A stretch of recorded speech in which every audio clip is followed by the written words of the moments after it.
Ini kisah tentang rumah unik yang dibangun oleh orang-orang berdedikasi dan bersemangat. Pembangunan rumah ini membuktikan bahwa bagi yang benar-benar ingin memiliki rumah nyaman, hambatan bisa diatasi. Kurangnya uang, tidak adanya pengalaman membangun, semua itu hanyalah alasan kita saja. Semua itu terkait ketakutan memulai hal baru dan serius. Mereka yang antusias dengan ide ini berhasil keluar dari rutinitas dan mulai bertindak. Republik Belarus, wilayah Gomel, distrik Lelchitsky. Dalam perjalanan ini, saya ditemani oleh teman saya, Konstantin. Kali ini saya akan sangat sedikit berbicara dan akan lebih banyak mendengarkan dengan seksama. Bergabunglah juga para penonton terhormat saluran lagu-lagu Yasha Koshak. Semua akan dijelaskan satu persatu. Halo semuanya, kenalkan ini Evgeny. Kami membuka peta dan melihat hutan luas. Hutan itu terletak di distrik Lelchesk, dekat Mozir. Kami berasal dari Mozir. Kami mengambil sepeda dan berkemah untuk melihat kehidupan dan kejadian di sini. Kami tiba dan melihat desa Mirnoe di atas bukit, di antara dua ladang besar. Kami langsung suka tempat ini karena cerah. Lalu memutuskan membeli tanah dan membangun rumah kecil pertama di sini. Begitulah kejadiannya, kami datang membawa alat, mulai membangun, dan tinggal di tenda. Dan sekarang kita bisa melihat kerangka rumah ini. Rumah ini kemungkinan besar akan dibongkar cepat atau lambat, karena banyak kesalahan yang kami perbaiki secara bertahap. Di rumah saya yang akan kita kunjungi, juga ada banyak kesalahan. Di rumah ketiga pun terdapat kesalahan tersendiri. Rumah tamu yang akan kami bangun nanti harus benar-benar sempurna. Tapi ini contohnya, plesteran tanah liat. Plesteran tanah liat yang dilapisi cat fasad. Ini tidak berhasil, ini tidak berhasil. Karena itu, kami beralih ke plesteran kapur. Banyak orang di sana masih beraliran lama saat membangun rumah dari tanah liat. Kadang-kadang orang bilang, ya cukup dicat putih saja dan semuanya akan baik-baik saja. Tapi cat putih itu harus diganti setiap tahun. Namun jika menggunakan plesteran kapur tanpa cat putih kapur, maka plesterannya tidak perlu diganti selama bertahun-tahun. Plesteran akan tetap kokoh, tidak retak, dan baik-baik saja. Begitu.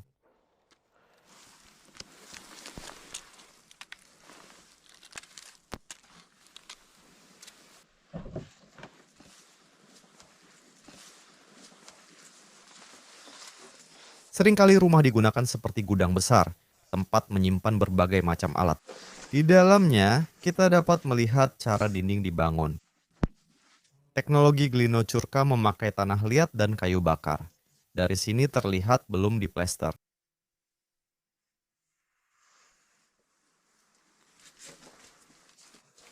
Ayo masuk ke dalam.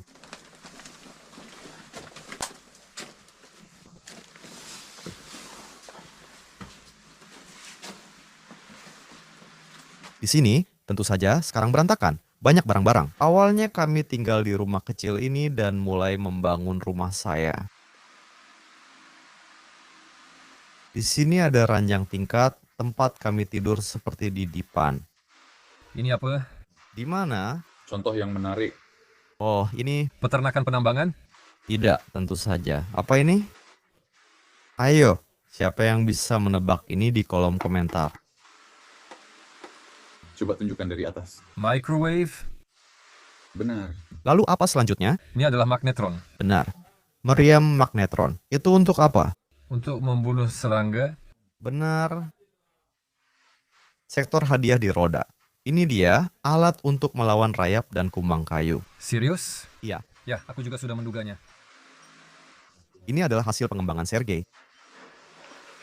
Enggak, aku tahu kok kalau microwave biasa bisa diangkat tanpa pintunya. Nah, kalau yang ini beda lagi. Dia membongkar microwave, mengambil magnetronnya, lalu membuat sistem perlindungan sendiri. Kita nggak bakal kepanggang di sini kan? Enggak, itu sudah dimatikan. Sistem perlindungan. Kalau kipas angin? Nah, mungkin lebih baik kalau Sergei yang menjelaskan, tentu saja. Ini kipas angin, hanya supaya di sini tidak terlalu lembab. Sistem perlindungan punya 3 stop kontak. Microwave bisa jalan pakai 1, tapi untuk mencegah kerusakan atau kebakaran. Sergei yang menemukan sistem seperti ini. Saya tidak tahu secara detail apa saja yang dia lakukan di sini, tapi faktanya dia pernah bercerita pada saya. Nah, ada 3 stop kontak supaya alat ini bisa berfungsi. Dan ini langit-langitnya tanpa plester, ya begitu? Belum sempat memplester langit-langit dengan baik. Keadaannya seperti ini. Setidaknya bisa terlihat proses pembuatannya. Ya. Lampu gantungnya juga kalian buat sendiri? Sergei yang buat, ya. Dari sapuli di birch?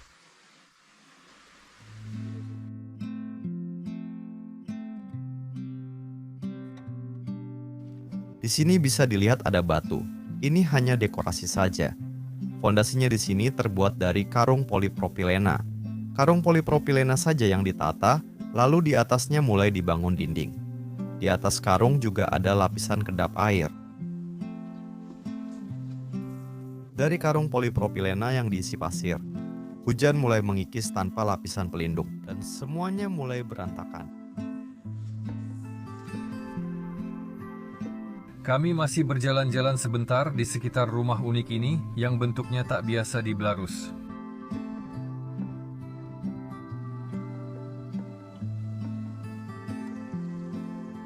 Yevgeny lalu mengajak kami ke lahan sebelah, ke rumah tempat Zenya tinggal.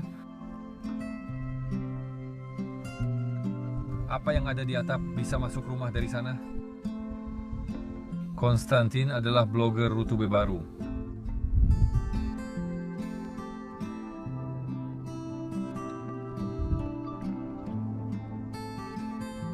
Rumah itu benar dari Samara? Ya, dari tanah liat, pasir, dan jerami. Dinding luar rumah terbuat dari tanah liat, pasir, dan jerami. Sedangkan sekat dalamnya dari tanah liat dan kayu bakar. Jadi Glinocurka, begitulah nama teknologi konstruksinya.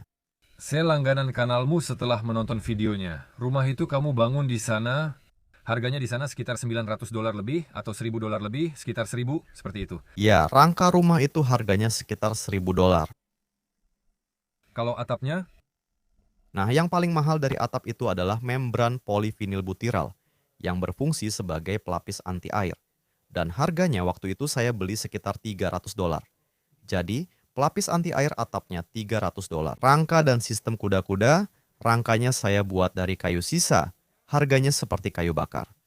Lalu sistem kuda-kuda dan rangka, tiang-tiangnya saya pakai kayu balance. Itu juga harganya seperti kayu bakar, ia sedikit lebih mahal dari kayu bakar. Tempat kayu bakar di belakangmu juga dibuat dari sisa bahan seperti itu, dengan rangka dari kayu balance. Kelihatannya keren, bagus, bentuknya bulat, tapi harganya benar-benar murah banget. Tolong beritahu berapa luas rumah seharga $1.000 dengan rangka seperti itu? Rumahnya seluas sekitar 45 meter persegi, sudah termasuk kamar mandi, gudang, dan ruang masuk. Saya ragu rumah modern bisa dibangun murah. Tak peduli bahan yang digunakan seperti bata koringan, styrofoam, atau wall mineral. Tetap saja semua instalasi akan jauh lebih mahal daripada bahan utama rumah, kerangka rumah. Saya investasi sekitar $10.000, itu total harganya. Ya, saya di sini mengerjakan semuanya sendiri. Benar-benar semuanya saya kerjakan sendiri. Ya, itu murah. Semua pekerjaan saya lakukan di sini, kecuali jika saya menyewa orang untuk membangun. Saya membangunnya sekitar 4 tahun. Jika selama itu membayar pekerja, berapa biayanya? Dulu kami membangun rumah dari tanah liat, begitu juga di seluruh Ukraina dan Kazakhstan. Namun, tidak ada bahan atau buku yang terdokumentasi. Semua orang membuatnya, tapi tidak ada yang mendokumentasikan atau meneliti. Semua buku tentang konstruksi seperti ini berasal dari luar negeri dan tidak semuanya diterjemahkan ke bahasa Rusia. Saya berpikir, jika membangun, saya akan dapat pengalaman dan akan keren jika saya bisa menceritakan pengalaman itu ke orang-orang. Itulah alasan saya membuka kanal dan mulai bercerita. Awalnya, tidak ada penghasilan. Saya bermimpi punya 20.000 pelanggan di kanal saya. Itu pasti keren jika tercapai. Berarti, semua yang saya lakukan tidak sia-sia. Berarti, saya mendokumentasikan ini tidak sia-sia. Berarti, memang ada gunanya. Ada orang yang membutuhkan, ada yang tertarik dengan ini. Saya melakukan apa yang saya mau, hidup saya memuaskan, dan semua kebutuhan saya terpenuhi. Saya suka memotret, punya kamera, itu cukup. Saat musim panas, saya datang dan membangun di sini. Saat musim dingin, saya tinggal dengan orang tua, bekerja, lalu saat musim panas kembali ke sini, tinggal di tenda dan membangun rumah. Ada yang mengundang saya untuk datang, istirahat, dan membantu membangun rumah. Saya dibayarin visa, perjalanan, dan makan, semuanya ditanggung. Saya tinggal di pegunungan di sana. Saat sepakat soal pembangunan rumah, saya bilang visanya pasti nggak lama, paling maksimal sekian, dan kami dapat visa 1,5 bulan. Maklum, itu visa pertama saya, jadi nggak langsung dapat visa jangka panjang. Dan supaya rumahnya benar-benar selesai dibangun, kami saling berkirim pesan. Saya minta orang-orang yang mengundang saya untuk mencari tahu harga bahan-bahan, keliling ke semua toko bangunan. Lihat di mana harganya berapa, supaya kami bisa langsung datang. Dalam 1 hari kami pergi ke toko, lalu dalam 2 hari kami membeli bahan-bahan itu dan membawanya. Kami hanya merangkum hasilnya, begitu. Dan kami sepakat bahwa akan ada setidaknya 1 pekerja lagi bersama kami. Mereka akan menyewa 1 pekerja supaya kami setidaknya ada 3 orang membangun rumah. Maksudnya, 2 orang saja sudah cukup mudah membangun, tapi kalau 3 orang membangun rumah, itu benar-benar menurut saya paling ideal.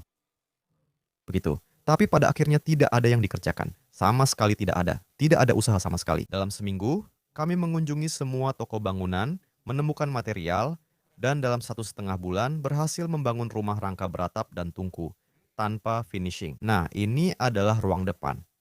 Salah satu fungsi utama ruang depan adalah untuk memutus udara dingin dari luar, supaya udara dingin tidak masuk ke dalam rumah. Kamu masuk dulu ke ruang depan, tutup.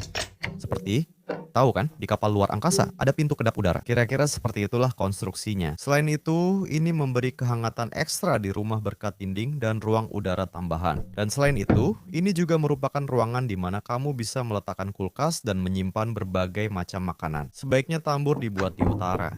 Itu dalam kondisi ideal. Seperti yang sudah kita bahas, pintu masuk rumah idealnya di barat, tambur di utara, kamar mandi di timur atau barat, ruangan utama di selatan, dan gudang di utara.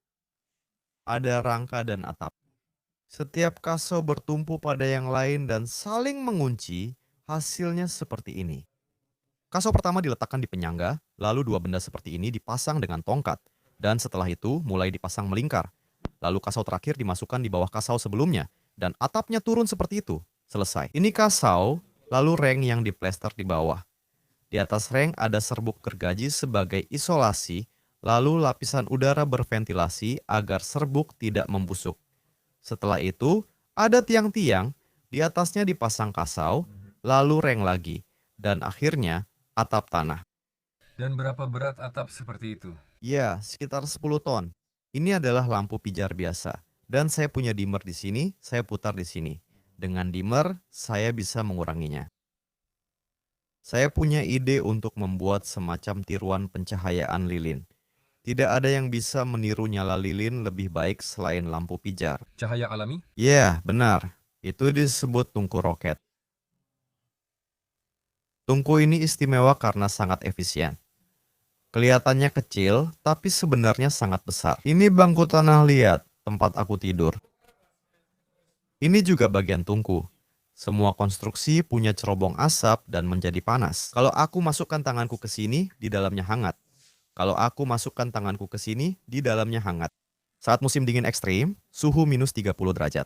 Aku memanaskan rumah hingga 24-25 derajat. Aku suka di rumah hanya pakai kaos dan celana pendek. Saat suhu 30-20 diki, aku habiskan 1 keranjang kayu bakar. Itu sebanyak apa? Supaya hangat selama 1 hari. Wah, luar biasa. Sekarang saya menyalakan api dan biasanya memasukkan setengah bahan bakar sekali saja. Apakah kamu tetap akan membangun rumah dari tanah liat jika tahu semua tantangannya? Tanah liat tidak ada di sini karena banyak hutan, jadi kita harus memanfaatkannya. Kami terus membangun rumah dari tanah liat dan kayu. Selanjutnya rumah Sergei. Ayo ke sana, saya akan ceritakan dan tunjukkan semuanya. Maksudnya rumah dari tanah liat dan kayu bakar. Dari tanah liat dan kayu bakar. Ngomong-ngomong, saya punya jendela kebenaran, jadi bisa lihat bagaimana sekat-sekatnya dibuat. Di sana terlihat bagaimana dinding dalam dan sekat-sekatnya dibuat. Kayu bakar di Belarus melimpah dan murah. Rumah kayu bakar sedikit lebih hangat serta pembangunannya lebih menarik dan tidak membosankan dibanding rumah tanah liat. Itulah mengapa kayu bakar dipilih, apalagi di sini ada hutan ek.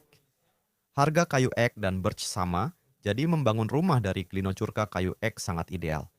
Saya rasa sulit menemukan yang lebih baik. Apa saja yang terkait air di sini?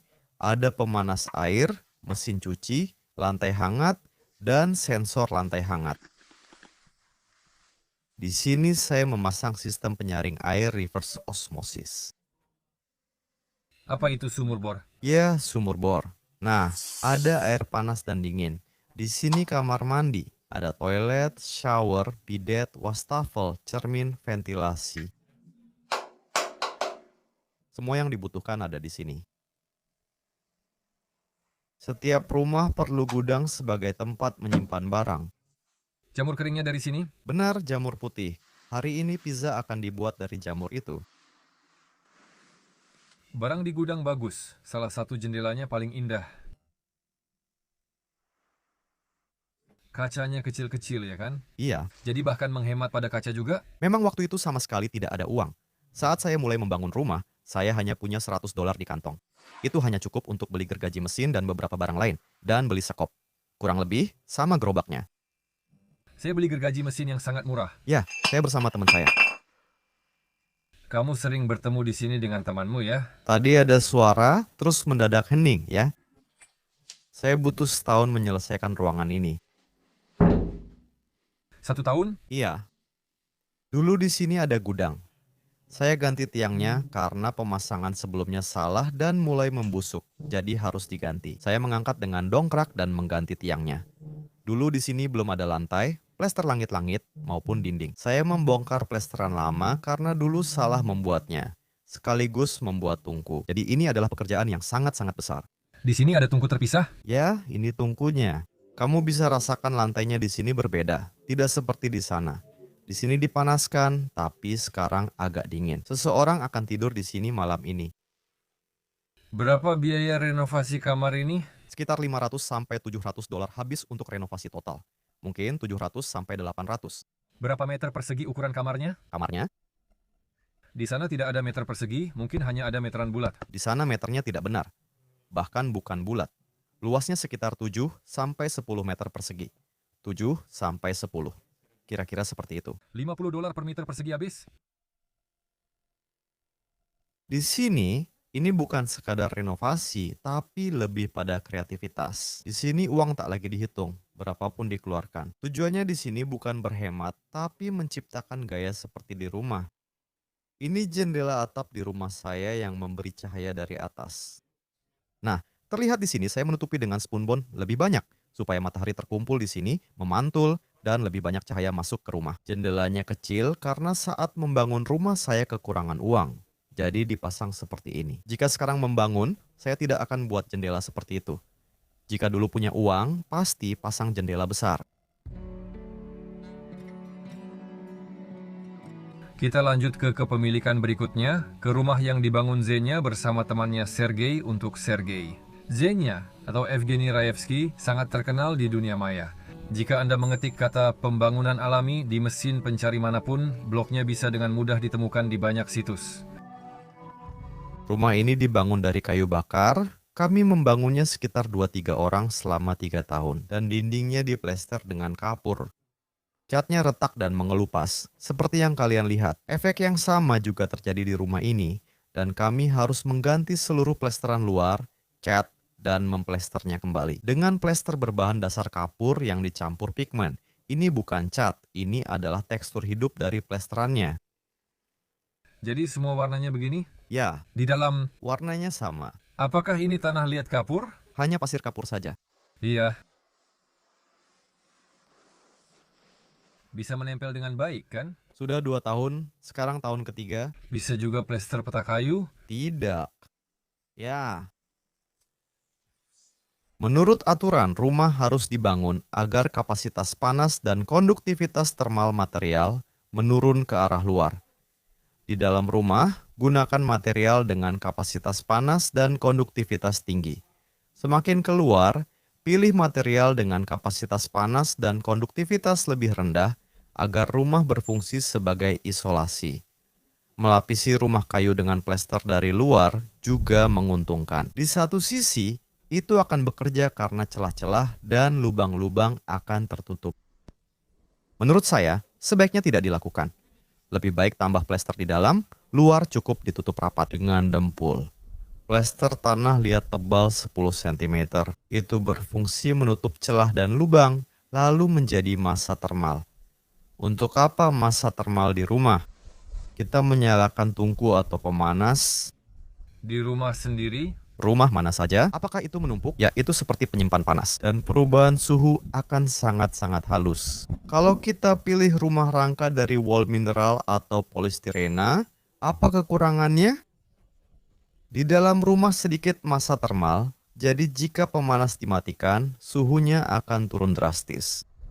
Karena massa termalnya kecil. Massa termal bisa ditambah dengan plester tebal, atau seseorang bisa memasang tungku roket dengan tempat tidur besar di sana agar tersedia banyak meter kubik akumulator panas. Tapi, di sisi lain, jika rumahnya, misalnya, terbuat dari penoplex, lalu dipasang lantai hangat dan dinyalakan dengan daya kecil, maka efisiensinya akan sangat-sangat tinggi. Konduktivitas termalnya rendah, panas sulit keluar, sehingga lantai hanya sedikit hangat namun tetap efisien. Jadi, tidak bisa dikatakan bahwa jika di rumah tidak ada termomasa, maka rumah itu jelek. Tidak, rumah itu juga bagus. Teman saya sebagai pemula di Rutube berusaha untuk tidak melewatkan apapun dan merekam semuanya dengan cermat. Batu-batumu sangat besar. Rumah tanah kita terbuat dari kayu ek. Saat memotong, kita punya potongan kayu 60 cm, jadi kamu memotong kayu ek. Dengan diameter 50 cm dan panjang 60 cm, pakai apa untuk membelahnya? Untuk pekerjaan itu, kita butuh kapak khusus yang sesuai. Ngomong soal tempat kayu bakar, ini tempat ketiga yang kami bangun bersama Sergei. Tempat kayu bakar kami juga berkembang seperti rumah kami. Rumah pertama kami kecil dan banyak kekurangan. Rumah kedua, tempat saya tinggal sekarang, lebih baik. Rumah ketiga bahkan sudah hampir tidak ada kesalahan, namun tetap ada beberapa dalam pembangunannya. Begitu juga dengan tempat penyimpanan kayu. Tempat penyimpanan kayu pertama benar-benar seperti gubuk gelandangan.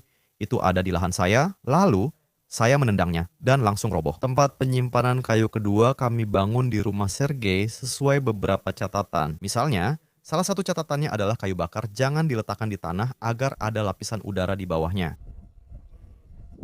Saya sudah siapkan tempat penyimpanan kayu ketiga di lahan sendiri dan membangun gudang.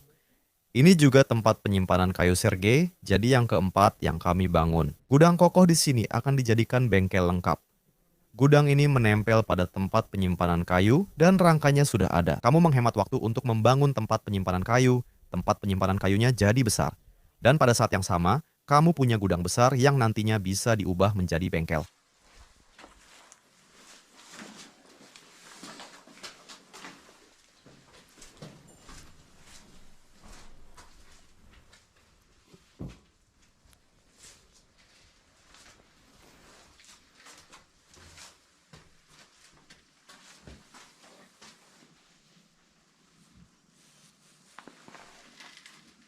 Yevgeny, kesalahan apa saja yang telah dipertimbangkan saat membangun rumah ini? Masalah di rumah saya terungkap bahwa dapurnya tidak nyaman dan kecil. Tidak ada tempat untuk memasak, tidak ada ruang untuk menyiapkan makanan. Di sini, seperti yang bisa dilihat, ada dapur pulau yang besar. Ada 4 kompor, banyak rak di sini, banyak rak di sana. Di sini ada berbagai laci, tempat penyimpanan, di mana semuanya bisa disembunyikan. Semuanya bisa diletakkan dengan rapi dan indah. Di sini bisa menata sesuatu, di sana bisa mencuci, di sana bisa meletakkan. Pokoknya, ruang dapur yang besar. Saya rasa setiap ibu rumah tangga pasti akan menghargai ruang sebesar ini. Jenya, apa kompor di sini juga dibuat seperti itu? Nah, kompornya ada di sana. Kompor di sini juga kompor roket. Ini kompornya bisa dilihat. Konstruksinya sama seperti di rumah saya, hanya saja ukurannya sedikit lebih besar. Batanya di sini sudah disusun 2 lapis atau 2 baris. Agar termomasanya lebih banyak, karena rumahnya lebih besar ukurannya, jadi memang butuh termomasa yang lebih banyak. Tungku ini juga menghangatkan tempat tidur. Cerobong asapnya melewati bawah tempat tidur, dan di sini cerobong asapnya keluar-keluar. Keunggulan lain konstruksi ini adalah kamu tak perlu melubangi atap untuk cerobong asap. Sambungan antara atap dan cerobong asap selalu jadi masalah dan merepotkan. Tapi selain itu, ini juga lebih aman dari kebakaran, karena cerobong asapnya berada di luar rumah dan tidak melubangi insulasi atau atap. Ini semua adalah sambungan-sambungannya.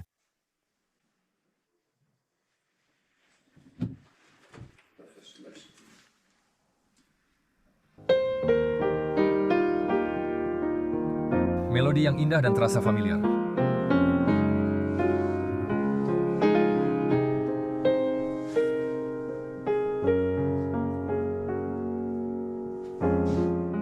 Jadi plafonnya diisolasi pakai apa? Sama seperti rumah itu? Di sini juga pakai insulasi dari serbuk gergaji, tapi serbuknya sudah dipadatkan di pabrik. Jadi, seperti papan serbuk gergaji. Nah, Ini sudah konstruksi buatan pabrik. Di tempat saya, serbuk gergaji hanya ditumpuk setelah dibawa dari pemotongan kayu. Sedangkan di sini dibuat matras serbuk gergaji. Matras serbuk gergaji. Ya, dari serbuk kayu, serbuk gergaji. Silakan berkenalan. Rumah ini milik Sergei yang baru pulang dari hutan. Dia senang berjalan dan mengamati alam. Lantai di sini juga terbuat dari tanah liat. Nah, di sini kami terlalu banyak bereksperimen.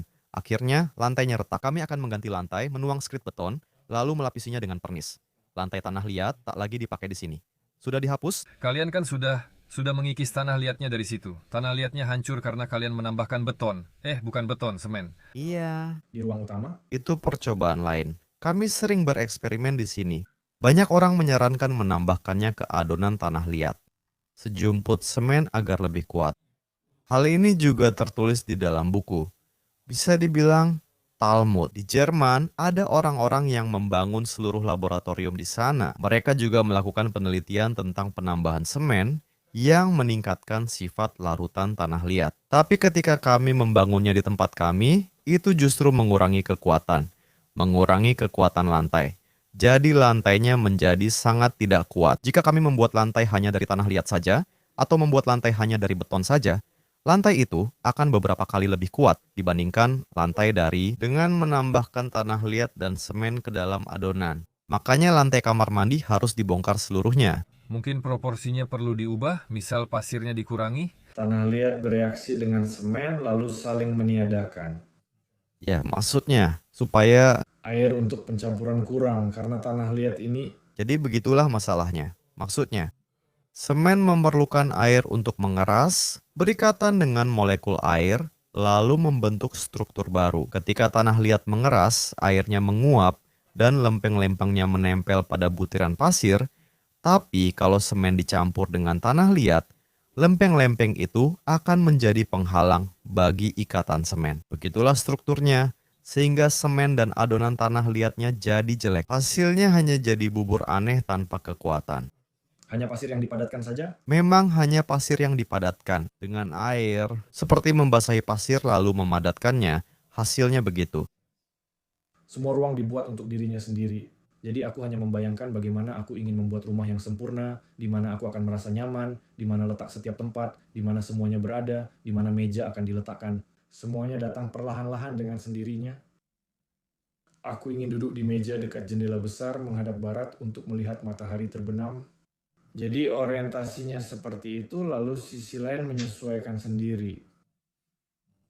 Ya, aku paham bagaimana jadinya. Dan matahari terbenam ada di sana? Di sana, Oh, jendela besar itu. Setiap malam ada matahari terbenam. Sergei duduk di sini, lalu terdiam. Dan waktu mulai bergerak seperti dalam time-lapse, seperti itu. Dan Sergei duduk seperti itu, dan aku membayangkan seperti dalam time-lapse. Dan dia melihat bagaimana matahari bergerak di cakrawala. Bisakah Anda memperkirakan biaya kotak dengan metode seperti membangun rumah? Kotak. Mungkin $1.000? Itu hanya dinding. Jika hanya dinding dan rangka tanpa genteng logam, semuanya di sini murah. Di sini kayu yang digunakan adalah kayu bakar. Kayu untuk bahan bakar. Di dinding juga kayu bakar. Dindingnya terbuat dari kayu bakar. biaya dinding rumah ini lebih murah daripada tirai linen ini, produk buatan Belarus. Jadi tirainya lebih mahal daripada kayu bakar yang digunakan untuk dinding rumah ini. Wah, mewah sekali, mewah sekali. Ke kamera saja, rumah biasa. Atau dindingnya memang semurah itu. Ini kayu bakar biasa. Kayu ek, Kayu bakar ek biasa. Ini adalah hal yang sering ditemui di Belarus. Apalagi di sini. Rumah tanpa finishing dan utilitas benar-benar... Atapnya mahal. jadi 4.000. Atapnya 4 dan bangunannya ya begitu. Atapnya mahal. Dan dindingnya juga. Maksudnya atapnya saja. Ya, sekitar 5.000. Jika ditambah biaya tenaga kerja, memang begitu. Berapa gaji tukang bata tanah liat jika kamu bekerja di sana?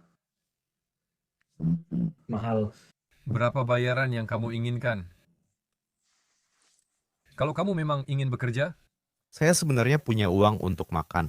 Hanya saja, jadi maksudnya orang ini sudah berkecukupan. bukan berarti kaya, saya hanya punya uang untuk makan dan bayar internet.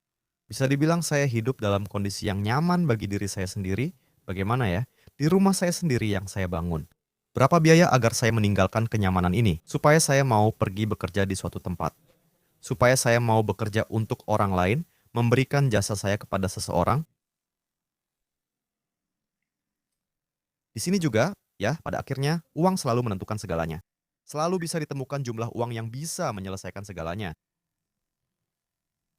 Misalnya saja, tidak peduli mau ditempatkan di mana atau siapapun.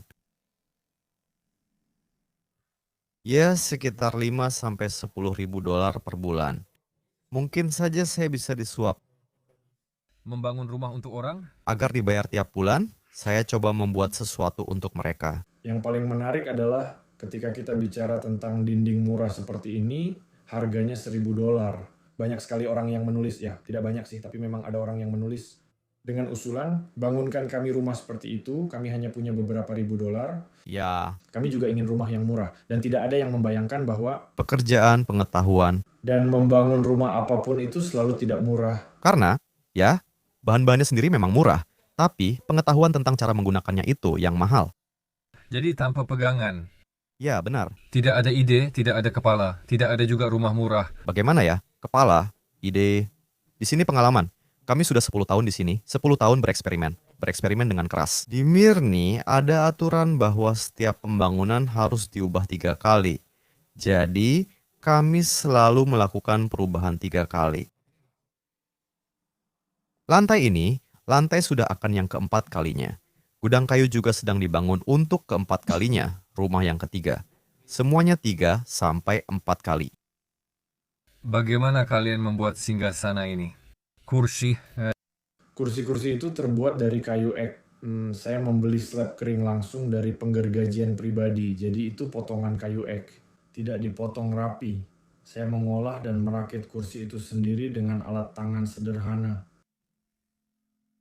apakah mereka dilem? Ya, pakai lem, di sini tidak ada paku. Terus, dowelnya seperti apa di sana? Ya, seperti itu. Saya membuat alur khusus pakai mesin fries. Jelas. Menarik. Dan juga konstruksi gantung di belakang itu ya. Ya, di sana ada ventilasi dan hanya rak untuk gelas.